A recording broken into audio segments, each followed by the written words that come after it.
Hello, and thank you for tuning into Discover Stories on Reimagine Radio. My name is Tanya, your host and a student intern with VAMS while completing my social justice practicum. Today, I have the privilege of being in dialogue with Jemma Spruston. Jemma is a certified music therapist and career development practitioner currently working in Vancouver's downtown Eastside neighbourhood. Over the years, she has worked with a range of populations in a variety of settings, doing music therapy, case management, support work, and providing career development services. In her free time, Jemma enjoys spending time with her dog, catching up with friends, and doing any and all things creative. Hi, Jemma. Thank you for joining us today. Hi, thank you so much for having me. I am really excited to have you on here and to really talk to the work and all the things that you've experienced working in the downtown East Side, and also the changes that you've experienced too with your career as a music therapist. Yeah, for sure. So I guess we can begin with, can you tell us more about the work you do in the downtown East Side?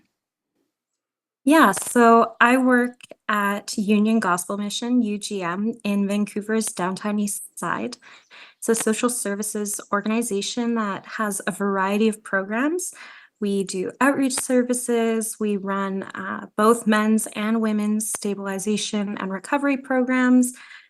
We do meals, shelter, case management services.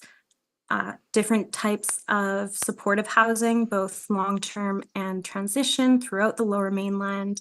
And it's super exciting. Most recently, we opened two new women's recovery houses and programs in Langley and Victoria. So the work that I do, I am a career development advisor, and I basically work with people from our programs to do anything career related. So I run workshops, I meet one on one with people. We work on anything from resumes, cover letters, workplace communication, work life balance. We have an internal scholarship program, which is awesome, sets Mm-hmm. people up with funds and technology to pursue any type of education. We have an in-house internship program as well.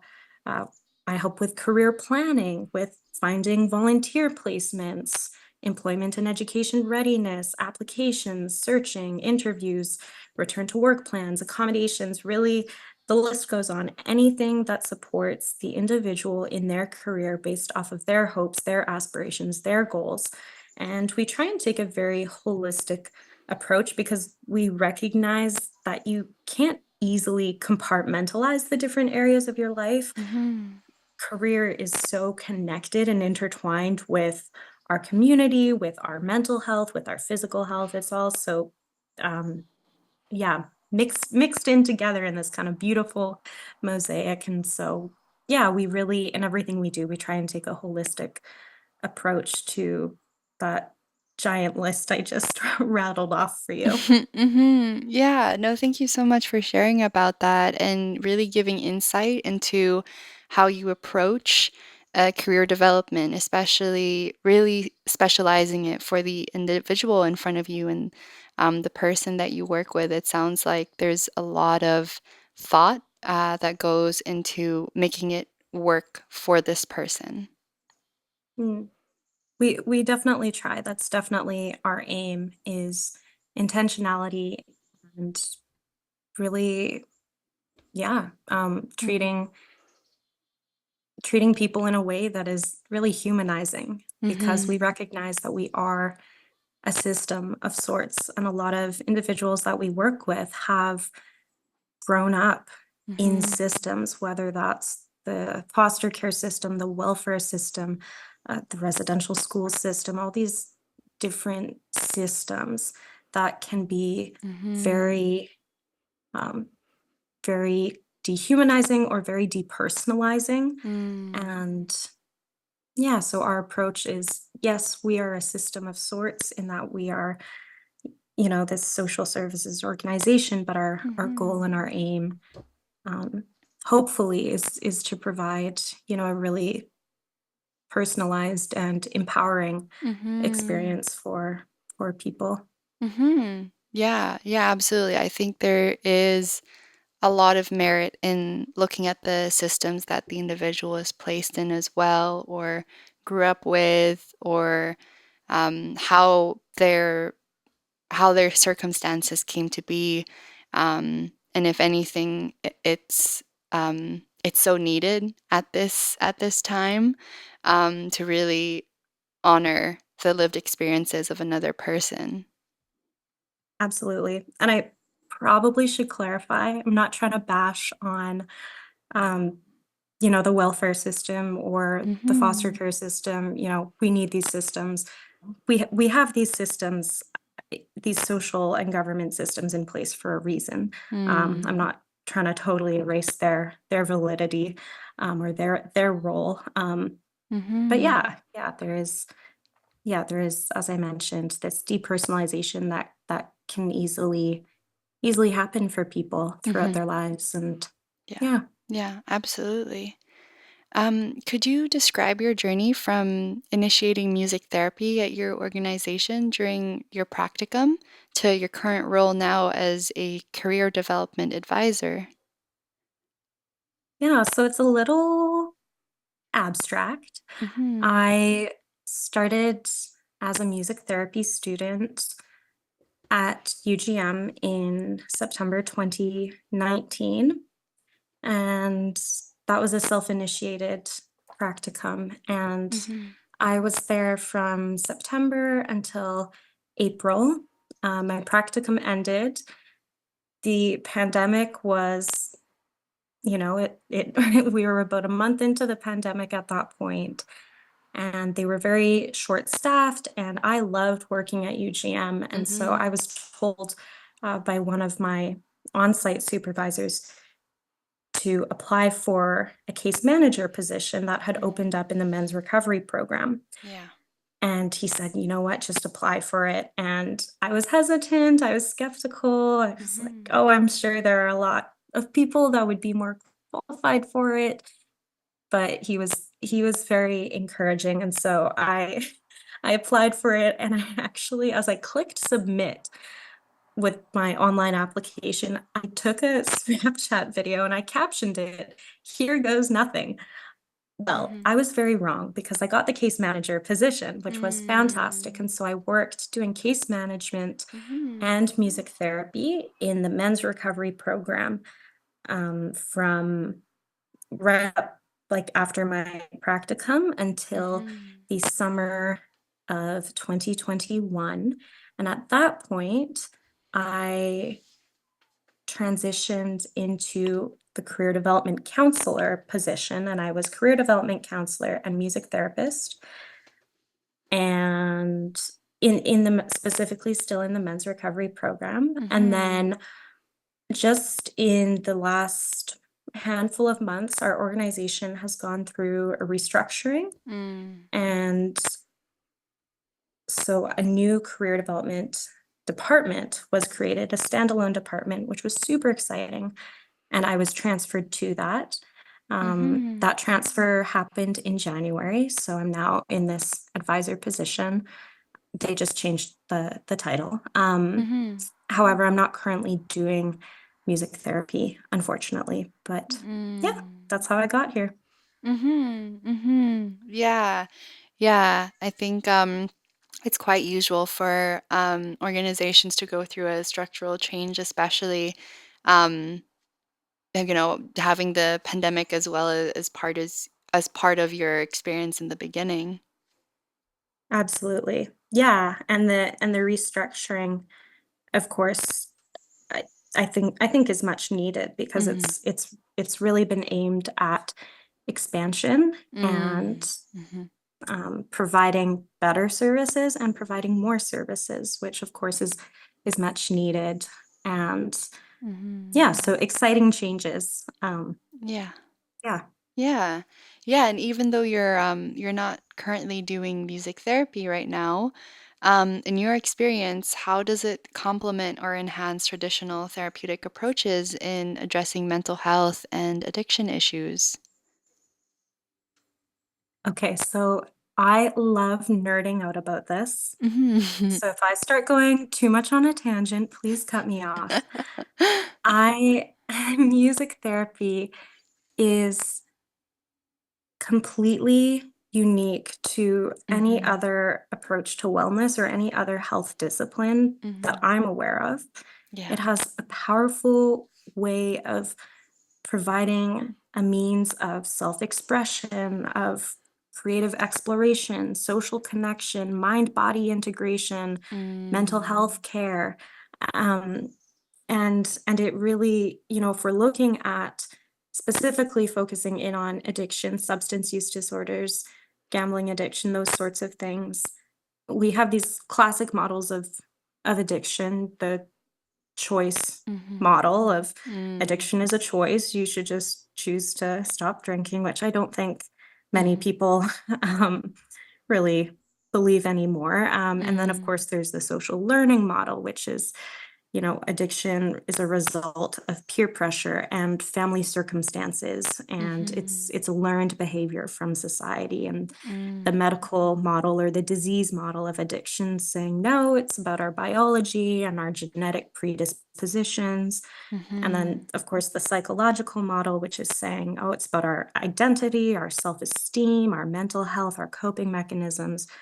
Um, and when we actually in in in research and in developments in the field of mental health and Mhm. addiction, of course, we've moved to this biopsychosocial model where it's Mm. saying all of the above in this kind of beautiful mix. Mm. Um, and music therapy really speaks to each one of those components. Mhm. Biologically speaking, music therapy helps with groundedness Mm. and connectedness to ourselves and our Mhm. bodies. And psychologically, music therapy helps with emotional expression, with processing, traumatic events, with reflecting and increasing our self awareness, our self regulation, Mm. and and then socially, music therapy provides a means of connection, of healthy connection to other people and Mm. community building. And so it's very cool to get to use music as a point of connection with people. Mm. I I approach music therapy as music is something that we all connect to, and I'm saying the word connect so much, I know. Mhm. um, but even the deaf and hard of hearing community is able to connect to music, and so Mm. every single person in this world is able to connect to a common thing that is music. Mhm. And so if I can connect to music and you can connect to music, then through music, you and I are able to connect to each other in some capacity. And so, music Mm. therapy, at least from my perspective, is really about using this common point of connection that we have Mhm. to do all sorts of things together. And so, specifically in the context of mental health and addiction, you can use music therapy in so many different ways. Mm. Songwriting provides a means of empowerment and self esteem building. Mhm. Musical relaxation and mindfulness really helps with that, as I mentioned, that mind body integration, becoming Mhm. aware of our own bodies, coping Mhm. skills, coping mechanisms. Improvisation provides a way or a means for social interaction, for playfulness, for humor, for exploration and trying new things. Song sharing is a very social um, way of connecting to memories and connecting to other people. When we pair music therapy with other modalities such as visual art or movement, Mm. there's a whole other level or depth of richness that we can bring to it, and so Mhm. much more. I could go on. As I said, this is Mhm. kind of where I nerd out a little bit, but Mhm. yeah, music therapy, it's not better than any other approach. Mm-hmm. But it is very unique Mm. in its approach. And so, in my opinion, Mm-hmm. when we talk about holistic care and Mm. holistic wellness, music therapy is an essential piece of that because it brings something completely unique to the table. And Mm-hmm. yeah, I love it, as you can Mm-hmm. probably tell. Yes. Yeah, no, I absolutely hear the passion in your voice. And I really appreciate your emphasis on how it connects people and it creates this common ground for people to be in another's presence, regardless of other factors such as political views um, or ethnicity or culture. And it really is just about how we connect over this one beautiful art and way of expression. And the almost the magic that it brings into people's lives and what it also enhances too within that experience. Oh, absolutely. And I always, whenever whenever people ask in a session, what's the point of this? Or Mm-hmm. in a genuinely curious way, Yeah. most people that I work with have never heard of music therapy. And so they walk in and I say, hey, I'm a music therapist. And they look at me and they're like, what is that? Mm-hmm. Mm-hmm. um, Explain yourself. Yeah. And um, and I always say my hope for our time together, whether it's an individual session or a group session, always tell them, my hope for our time together is that you experience a moment of connection, Mm. whatever that looks like. Mm-hmm. Connection to yourself, connection to your peers, connection to your body, connection Mm-hmm. to the world around you, connection to a spiritual entity, some sort of, faith Mm-hmm. element, connection to creativity, connection to memories, to tradition, to Mm. culture, to Mm-hmm. really anything, some point of connection during our time together. And Mm-hmm. especially in the mental health and addiction context, Mm-hmm. there's this addiction that, or there's a journalist and writer, Johan Hari, um, and he writes a lot about addiction, and he Mm. talks about how the opposite of addiction is connection. Mm. When we think about substance use and substance misuse and trauma and homelessness and poverty and displacement and Mm. mental health conditions, those are all experiences that happen in isolation. Mm. And maybe not in literal physical isolation, sometimes yes, but they all happen in some sort of psychological and emotional and social isolation. Mm-hmm. And so, of course, if those circumstances or those challenges are being experienced in isolation, then recovery and healing and reclamation of self happens in community. Mm. Um, and so, yeah, that's what I aim for. That's my hope. Mm-hmm. Mm. Wow, that was so beautiful. And that really just like touched me the way you phrased that, because I believe it too. And and I and I see the hurt caused by marginalization, and I see the hurt of the different um, impacts of polarization within our communities and societies.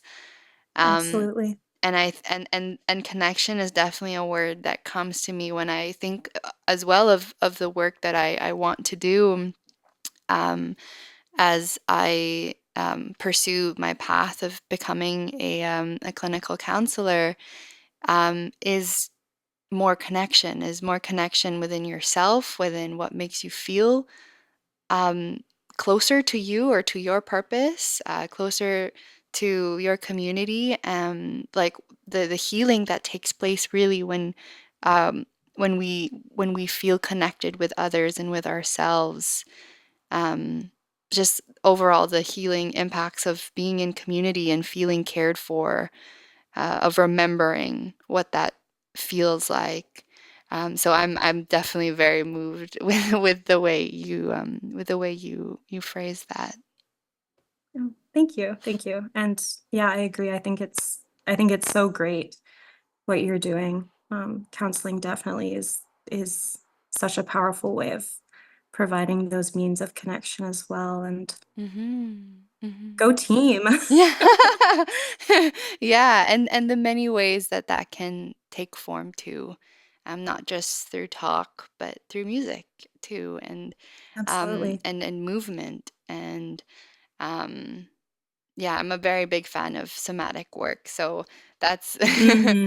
I love mind body connection, breath connection, any of that.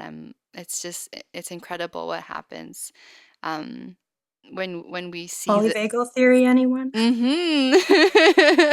Sorry, I'm so Yeah. sorry. I interrupted you. No, Continue. no, no. I love that. Yes.